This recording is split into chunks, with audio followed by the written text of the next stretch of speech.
and Miller Road.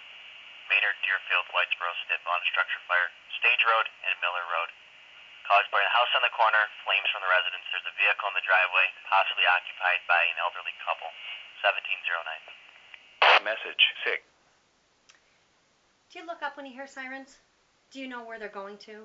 Do you know what it is? Is it a fire truck? Is it a policeman? Is it an ambulance? Where are they going? How do they know where they're going?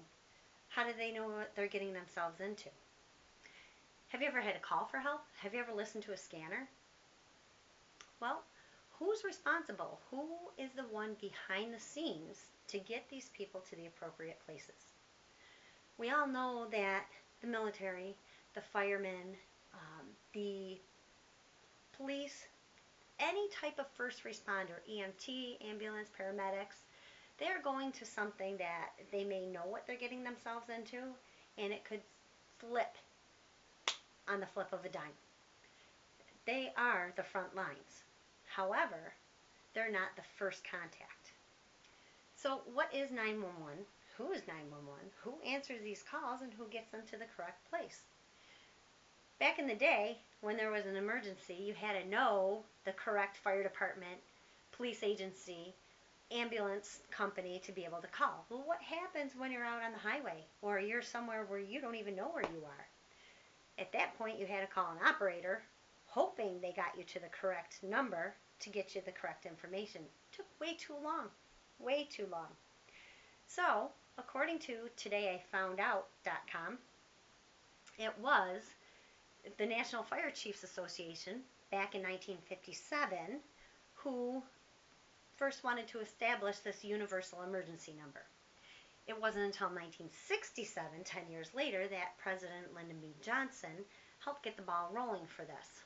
So it was an easy number to remember, 911, which we think it's a quick number to dial, but keep in mind, back in the day, they had rotary phones, which a rotary phone, for those who may not know, you had to dial in a circle and wait for that to come back before dialing the next number. Again, took way too long. So, quick number. Quick. A 911 dispatcher is the first contact when you call for an emergency. A 911 dispatcher is that person that has to determine who to call to get you the help. Is it the police? Is it an ambulance? Is it the fire department? Which one? How do they know which one? And maybe they need all of them there, depending on what the situation is. They need to be quick at making decisions while multitasking. So many of us know people, whether it's ourselves, our family members, friends, who maybe work answering phones. They may be a switchboard operator. They may work in front of computers that may have, one or two monitors. A 911 dispatcher has to work with multiple lines all the time, multiple phone lines, being able to accommodate for hearing impaired in all different situations. They don't have one monitor. They don't have two monitors. They have several monitors they have to be looking at the same time, as well as controlling the different alarms they have to notify. They do this while calming a caller down. The calmer they are, the more they are able to get them through a situation. So sometimes that 911 dispatcher has to be able to listen for things that aren't being said. Sometimes the caller can't say something at all. Sometimes that caller may not really know what it is that they need to do to get the help. The 911 dispatcher does need to be able to ask questions, look at these monitors, tone the right person, as well as being able to communicate effectively, communicate with precise information. They need to be able to tell the response person to go to the correct place. If they say ABC Lane and it's ABC Boulevard, that could be the difference between a life and death situation.